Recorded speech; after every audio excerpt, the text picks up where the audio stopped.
It is my pleasure to welcome Mrs. Girija Subramanian, Chairperson cum Managing Director of New India Assurance, who will deliver the special guest address on Bridging the Protection Gap, Pathways to Inclusion. Mrs. Subramanian carries with her an experience of more than 36 years in the industry. She holds a bachelor's degree in statistics from Bombay University. She is a fellow member of the Insurance Institute of India and also an associate member of the Chartered Insurance Institute, London. Ma'am started her career as a direct recruit officer in GICRE in 1988, and she has handled various verticals within GIC successfully. Mrs. Subramanian was elevated and promoted as CMD of Agriculture Insurance Company of India Limited. Subsequent to the order of Ministry of Finance dated 19 June 2024, she joined as a chairman cum managing director of New India Assurance.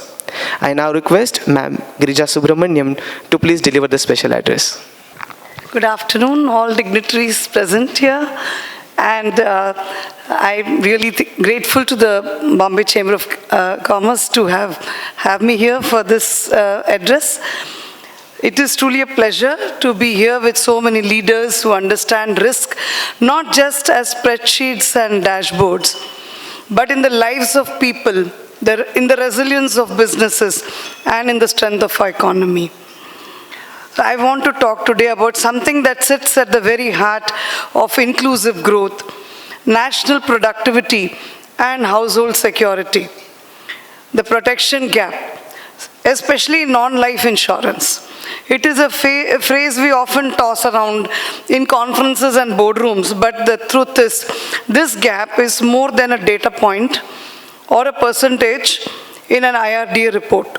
It's a real, tangible space between the risks that people face and the protection they actually have on the floor. Globally, the average non-life insurance penetration is around 4% GDP. In countries like United States, Japan, or many other European nations, it ranges between 3 to 6%. In some highly insured economies like Switzerland, it's even higher. What about India? We hover around 1% for the non-life.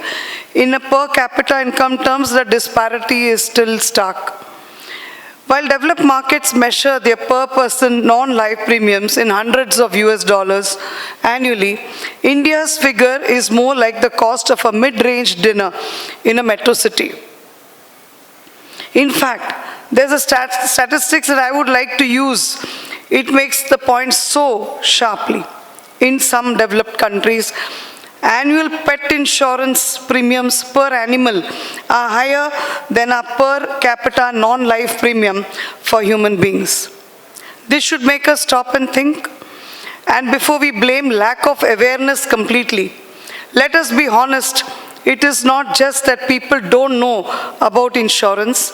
It is that affordability, accessibility, production design, and the distribution still haven't aligned in a way that makes everyone feel that insurance is essential. However, we have data that prove large-scale reach is possible. Government-led schemes have shown that with the right combination of simplicity, affordability, and integration into people's daily financial flows, India can achieve enormous enrollment. Like the Pradhan Mantri Suraksha Bima Yojana, for just rupees 20 a year, yes, less than a cup of tea in a business hotel, over 30 crore Indians have been enrolled for rupees 2 lakh of accident insurance. That's bigger than the population of the United States. Or look at Ayushman Bharat's PM JAY, now covering 50 crores people with rupees 5 lakh per family for hospitalization. These are massive numbers. But let's scratch the surface. Even among those covered, the benefits are primarily for inpatient care. The scheme doesn't address outpatient consultations, diagnostics, or chronic disease management. Areas where families often spend far more cumulatively. And then there is the missing middle. People who are not so poor enough for the government schemes and not wealthy enough for the full private coverage. They might have a rupee 1 lakh or 2 lakh health policy, but in today's medical economy, that's the equivalent of taking an umbrella for a cyclone. You feel prepared until the storm arrives. For many, the situation is worse, where they have no coverage at all. Motor insurance tells a similar story. Legally, every vehicle on the road is required to have third-party cover. But the reality, statistics suggest that nearly 50% of vehicles on road are uninsured. However, there are vehicles that are out of use, and those are also included in this number. So probably the percentage that is uninsured is a little lower. But there needs to be a law to check this. Statistics suggest that nearly 50% of vehicles are still uninsured.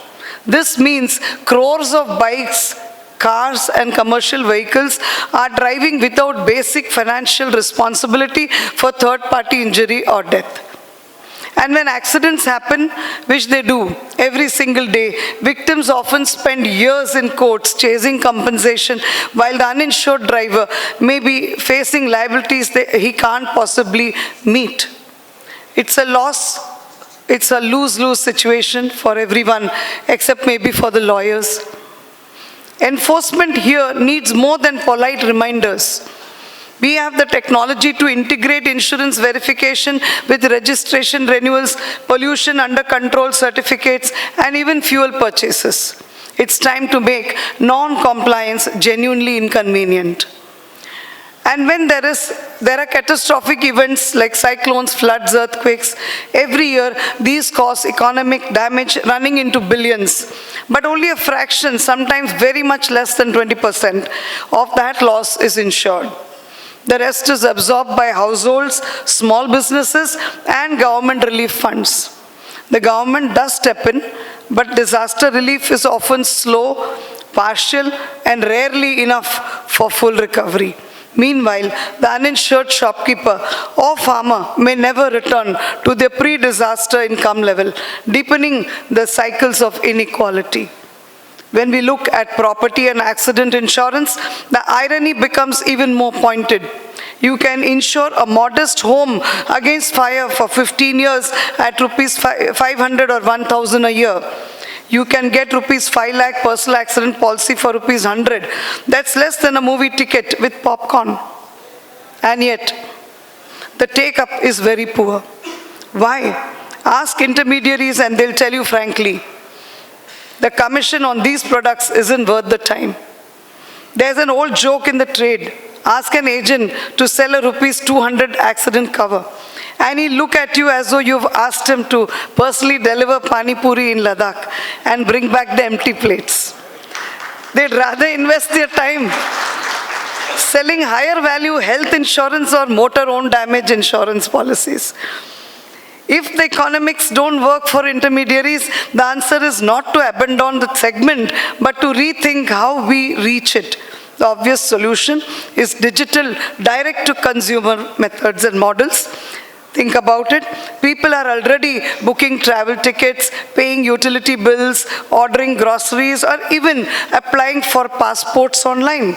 Buying a rupees 50 or 100 rupees policy should be no more complex than topping up your phone data pack.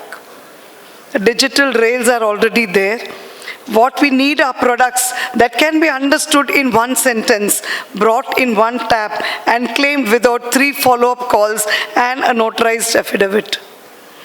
This is where embedding insurance into everyday transactions can be revolutionary. Imagine the fire cover offered when you pay your property tax online. The purchase moment is the perfect moment to offer relevant protection.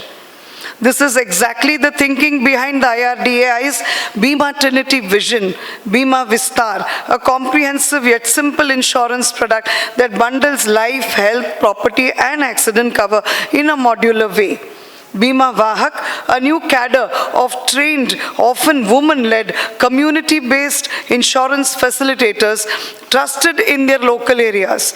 And Bima Sugam, a one-stop digital platform where consumers can buy, compare, manage, and claim across all insurers. Together, these three elements could transform India's insurance landscape if executed with focus and speed.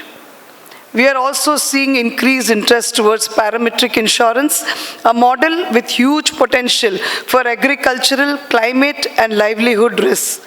Instead of assessing losses after the fact or the event, parametric insurance pays automatically when a predefined event occurs, like rainfall below or above a particular level or wind speed above a threshold. It's fast, transparent, and eliminates disputes about claim amounts. We've seen small pilots in India, and global experience shows that it works brilliantly for quick relief after disasters. None of these innovations mean intermediaries become irrelevant. Far from it. For complex risks like industrial, marine liability, the advisory role is very critical. Even in retail, for high-valued health policies or nuanced covers, personal guidance makes a lot of difference. For bite-sized policies, we need models that don't depend entirely on traditional agent economics. That could mean bundling micro policies with other financial products, cross-selling through fintech apps, or building embedded insurance into e-commerce and travel platforms. Ultimately, bridging the protection gap is not one project, it's an ecosystem shift. We need affordable, relevant products, frictionless digital deliveries, targeted enforcement, and above all, public trust. Because in the end, people don't buy insurance just because it's cheap or mandatory. They buy it because they believe it will be there when they need it the most. So let me leave you with 5 suggested paths as a way forward. First, scale microinsurance through Bima Trinity. Second, push direct-to-consumer digital channels for small-ticket products so they can be bought anywhere, from any time, anyhow. Third, embrace parametric insurance for climate and livelihood shocks to deliver faster relief with no claims documentation. Fourth, enforce mandatory covers like motor third-party covers with real-time digital verification. And fifth, improve the adequacy of cover so that policies don't just exist but actually cover the real cost of lives. Insurance at its core is not about fear, it's about confidence. It's not about avoiding risk, it's about being ready for it. And it's not about just selling more policies, it's about building a country where every household, every entrepreneur, every worker feels safe enough to take the next step forward. Thank you for your patient listening.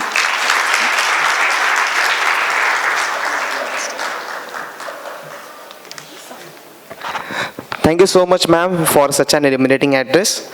I now request our committee chair, Mr. Praveen Vasishtha, to please present a memento as a token of appreciation to Ms. Subramanian, ma'am.